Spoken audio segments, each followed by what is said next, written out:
Hello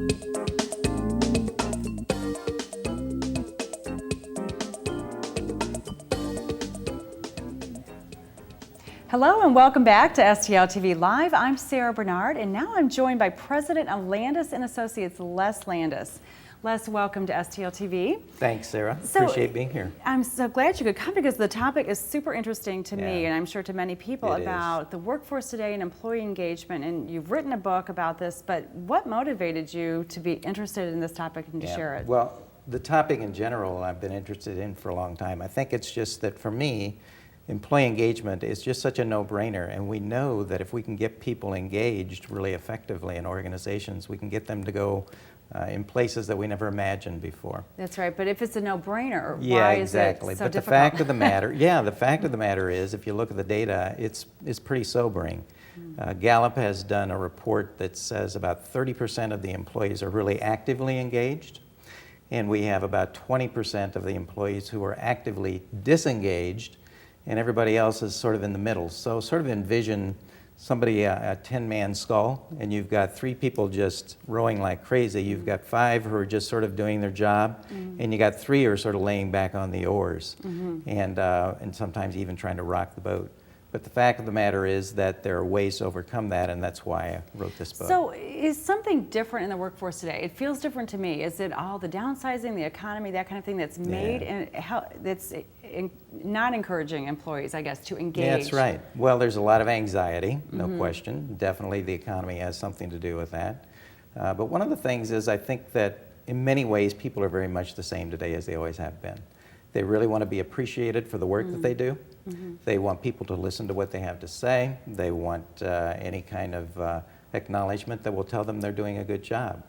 And corporations have not been doing that very systematically, very effectively. In fact, some research shows that managers think that the best way to get people motivated is, guess what? More money, or a better chance to get ahead.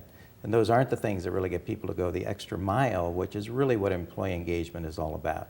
It's that emotional connection that employees have with their organizations that influence them to exert greater discretionary effort on the part of their work.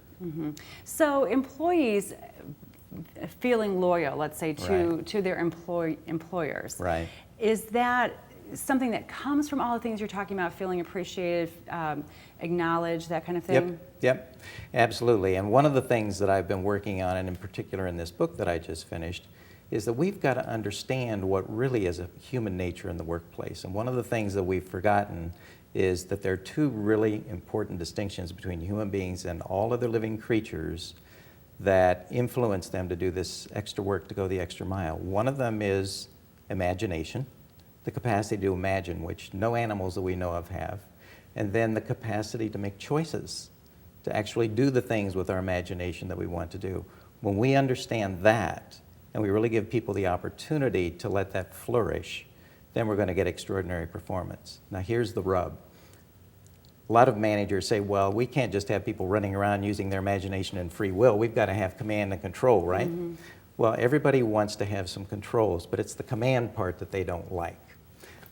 They don't like to be bossed around. Right. Human beings, especially adult human beings, want to have a say in what's going on in their lives. And organizations that really understand how to create systems and policies and processes and management behaviors that allow employees to let their imagination and free will flourish and still have the right kind of reasonable controls in place that they have something to say about, then you're going to build trust, which is really the cornerstone of any successful organization. So all the things we hear about, the generational differences today, younger people coming into the workforce don't want to work the kind of hours and that kind of thing, all that really is what you're saying is not that important, because everybody, whether they're 21 years old just starting out in their career or 55 years old and maybe thinking about ending it, has the same needs for just acknowledgement. And lifestyle isn't really coming into play. So I will confess that there are some distinctions between the generations in the workplace, clearly. But there are some things that are the same for everybody. They really do want to be appreciated for their work. They want to be acknowledged for the work. They want to be in on information and decisions. They want to be part of the game. They don't want to be sitting on the sidelines, and they sure don't want people just wagging their fingers at them all the time, telling them This is what you got to do.